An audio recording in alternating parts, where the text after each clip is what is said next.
Good morning, friends around the world. Let's begin our meditation with a common phrase that's used in the program of recovery. You spot it, you got it. You know, in the mornings before COVID-19, I'd always leave the house before Trish did and come home from our homeless center before Trish got home from her practice.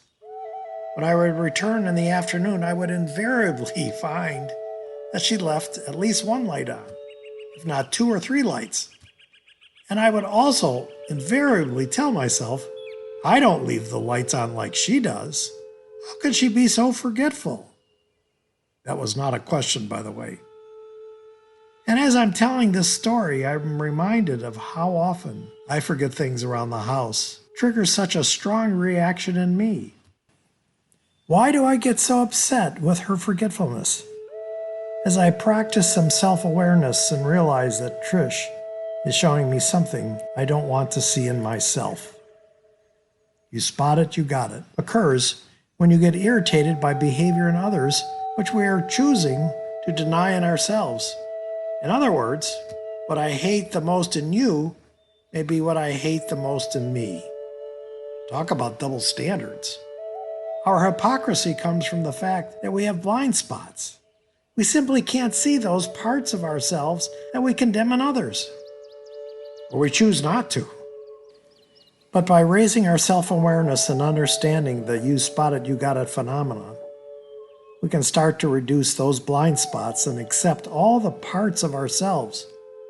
When we own our flaws, we become aware of our triggers and are less likely to become irritated when we see them in other people. Our brains are funny things. We invariably experience more of any thought or feeling when we try to avoid it. Let's try something. For the next 10 seconds, do not think about pink elephants. Go.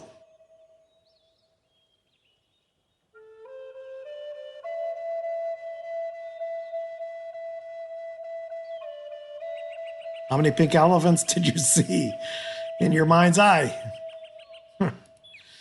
When our brains hear an instruction to get rid of something, they seek out and find all the thoughts, feelings, and emotions connected to it in order to delete it. I sense that it's very difficult to not think of anything when we meditate.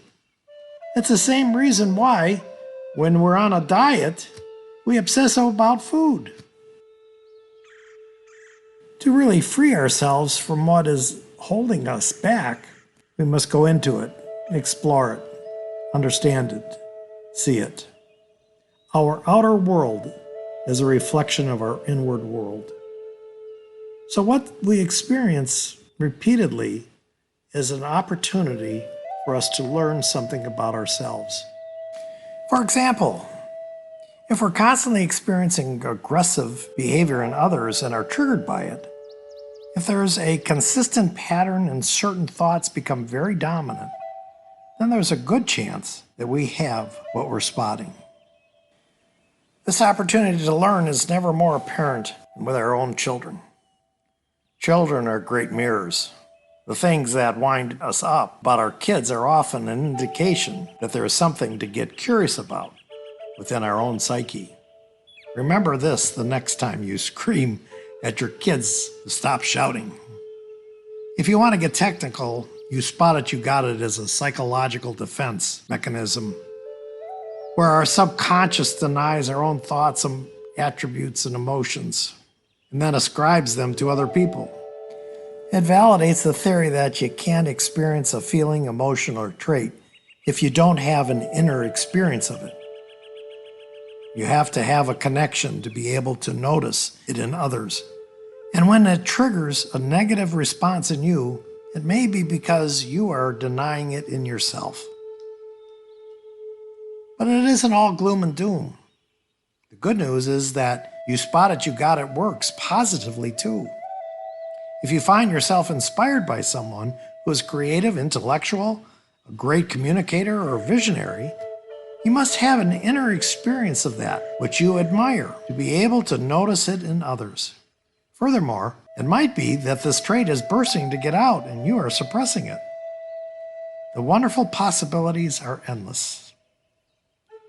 So let's meditate on this today. Think about something that's really irritating you at the present time. Where does it keep cropping up? Where do you see it in others?